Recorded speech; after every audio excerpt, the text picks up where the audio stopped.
My name is Jacques Wajnrych, and I live in Conway Road. When did you move to Palmer's Green, Jacques? About 1966, I think. About 1966? Yeah, 66, yes.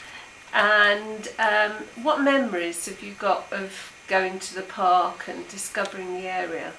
Well, I liked it. I mean, I've been to Palmer's Green before, and I liked the park there. So when we started looking for a house, that's the area I started looking for. So you knew the area? I knew a little bit before I found anywhere. And as I say, I mentioned before, in my road, in Conway Road, there used to be a house there with a lot of ground, and an old man used to have a donkey there, and used to, I think every morning, used to go take it for a walk, Conway Road to Box Lane. You've made some lovely films of the area, and we're going to put some of those films on the website, which we're very grateful for. Could you tell us a bit about when you started using a camera to make films? Oh, I started when my daughter was about 18 months. My first camera was a periscope, and I started in 9.5 millimeter. I don't know if you ever heard. No. 9.5 millimeter film, and in black and white, because at that time the film had to be sent back to Paris to be processed and come back. Because 9.5 was originally, I think in the 30s, Pate Baby used to compete with the Kodak and all that. And after that, I went to color, so I started Kodachrome in 8 millimeter, and that's and then Super 8, and eventually I've got my first camcorder, which was a JVC. I think I still have it actually, and that's what I use to copy the film from the screen. But when you're an amateur, the only way you can do it with a mirror or something. Professionally, they have a tele-cine machine which would keep the quality to the maximum. Oh, so that's how you copied the old film? Yes, all amateurs do it that way. But as I said, it was copied with my first camcorder, was only VHS. If I had the courage to try and redo it now with a digital camera, it would be better anyway. That sounds amazing. It was wonderful to see the film and actually see Broomfield House as it was. Yes, yeah. Because I moved to the area after it burnt down, so I'd never seen it. Oh yeah. Oh yes, it used to be they had a nice museum there. I used to go there quite often. The walk just looking was interesting. About the fauna in the area and the history. I remember even they had prices from the Fox pub at that time. I think a bottle of wine, 1 shilling. When that was in, I don't know if it was in the 18th century or 19th. Did your daughter like the museum? Yes, everybody liked. Everyone liked it. Well, yes, I used to take my daughter there as well. And oh, that sounds lovely. So you're French, Jacques, and when did you come to the UK? it was the end of 1949, I think. And, so why did you come here? Just a year before I did my national service in the French Air Force. I was in Germany in 1948 when during the, I don't know if you're in history, the Russian blockade of Berlin. Oh goodness! So that must have been yes, quite well frightening. And no, but we had to work because I was in air traffic control. That was we had to guide the planes, especially mostly American, British, a few French, to get the supplies to Berlin. And also, originally when I was sent there, we were officially on occupation. yes. All of a sudden, the Germans became allies.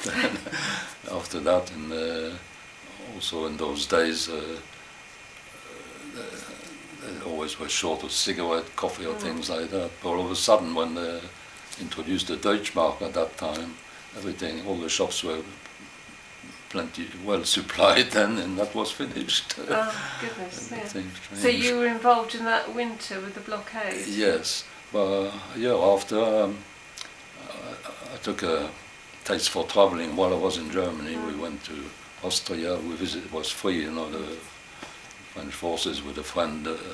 So in uniform, you could travel anywhere, and I took a taste for that. And since I had family here, mostly uncle and three uncle aunts, no children, just a cousin of mine there. And I told her, I'll ask one of my uncles if I can stay here for a year, because if you think I still got an accent, when I first came here it was more like, people looked at me and didn't always understand at all. So I thought I'd stay here 1 year, and I wanted to have a look at America. But my wife was a neighbor of my cousin, and never went any further. Could you tell us a bit about being in Paris during the war as a Jewish child? Oh yes, well that, when my father was arrested in 1941, just because he was Jewish. He was sent, at first he was sent to prison camp in France. He was in one called Bonne-la-Rolande. There was one nearby, Pithiviers. And it was under control of the gendarmerie, but they were supervised by the German Gestapo. To start with, it was like visiting a prisoner. You could do it, and that sort of thing. Eventually, they started, I don't know, it was in 1942, started deporting people to Germany. I know now that my father was deported from there, convoy number 5, to Auschwitz, and that's where my father perished. He was alive until 1943, apparently. I suppose after the war, the Minister of Veterans and Defense Ministry in charge of all that, they must have found some witness that he was alive, and then he had typhus, typhoid, and that was the end. And also, and the same thing, I lost another 7 members of my family. 2 of them cousins of mine, would have been a year or 2 older than me. That's all. I don't even know where and which camp. That's it. That's sad. And we, my sister and me and my mother, we were helped by people, hiding us here and there. We moved all the time, because at that time, and time to time, they had what they call a rafle. It's like a raid. And with luck, often we heard the police themselves were being used to do that, always with the Gestapo. And sometimes they made it so people could hear that it was going to happen. Maybe next day, so they had a chance to go somewhere else. I remember one day, it was such a raid, and we all went into the metro, traveling, back and forth. And I met an uncle there, because we were all doing the same. It sounds funny now, it wasn't funny then. It was really for our lives. And after that, I don't know exactly how, my sister and me, once a woman came to see us, she took us to a cafe, she interviewed us, and to tell us to come to the village where she was. It was called Gargonville, and arranged an appointment, and she took us there. I was placed in what is now like a boarding house and a cafe, and my sister was a few hundred meters further down the road in the house of the son of the owner of that pension. It was called pension. And then I found out the whole village, every other house, Jewish children like this mixed with their own, and even though they were Germans, they never knew anything. The Germans used to come into that cafe, used to serve them as well, and they didn't know anything. And one thing always surprised me at that time: the German had on their buckle written "Gott mit uns," it means God with us. I was so flabbergasted, I couldn't understand how they could claim such things. anyway. It sounds like an amazing village. Did the village, is it commemorated that they took in I all don't know these now, Jewish it's all children? different people. I suppose it went back to normal bit by bit. I mean, people, I met other children in the same house. Eventually I wasn't the only one. And there was one of the child of the son of the owner there, woman, and we were treated the same. They got, I knew now as there was the resistance underground. They paid people for that, but not much really. They couldn't do it for the money, it wasn't, but it was to help them that way. And I met even friends of my age also hidden there. One of them, they got their father to come there and find him a job on a farm. So he was mixed. That's how the resistance. So he was saved. Yes, that's how a lot of people were saved. Yeah. That's amazing. I mean, it sounds funny now. It's not funny at all, yeah. but very serious and very important to be remembered. I never forgot. No, not for you. As it happens, there's a museum of the Shoah in Paris. And it's like a constant exhibition.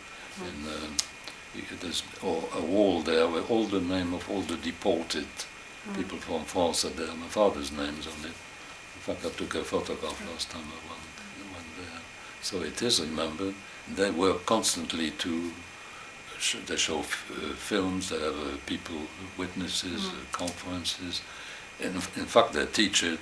It's part of the lesson in every lycée in France. In all the school in Paris, since Sarkozy at that time, there's a black plaque with commemorating all the children that were taken away from there. They show that. So they do work to make sure it doesn't. It's remembered. It is remembered. Thank you, Jacques.